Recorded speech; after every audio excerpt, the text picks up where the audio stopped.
38% લોકો પર્સનલી એમાં ટાર્ગેટ કરવામાં આવ્યા છે અને રફલી તમે માનો 99% લોકો જે છે એ ડીપફેકના વિક્ટિમ્સ છે અને મોટા ભાગની મહિલાઓ છે.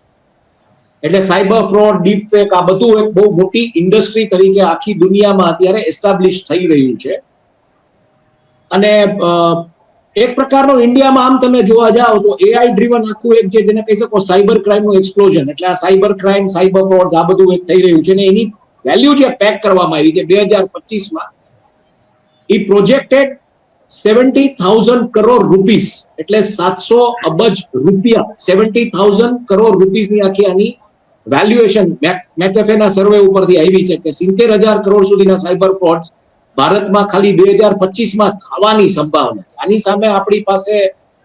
શું જેને કહી શકો કોઈ ચોક્કસ બ્લુપ્રિન્ટ છે કે ચોક્કસ કોઈ એક્શન પ્લાન છે, તો એનો જવાબ ના છે. બીજા નંબરમાં એક બહુ સરસ માહિતી મને આજે વકીલ મિત્ર જે નેશનલાઇઝ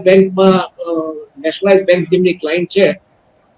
એમણે બેઝિકલી ફોન કર્યો તો આપણે જે છેલ્લે ગોંડલની જે ચર્ચા કરી ને, એ મૂળ ગોંડલના છે ને રાજકોટમાં સ્થાયી થયા છે ને મારા ઘરની આસપાસ, મારો નંબર ગોતીને એમણે મને ફોન કર્યો અને બધી વાતચીત કરી. એમાં એક વાત એને બહુ સરસ બીજી કહી કે સાયબર ફ્રોડમાં એક નવી મોડસ આખી ચાલુ થઈ છે. કોઈના ખાતામાં માની લો કે ખબર પડે એટલે આમાં બેંકના એમ્પ્લોઈઝ ક્યાંક ઇન્વોલ્વ છે, આમાં ચોક્કસપણે પોલીસ ખાતાના અધિકારીઓ કે પોલીસ ખાતાના એવા તત્વો ઇન્વોલ્વ છે, ખબર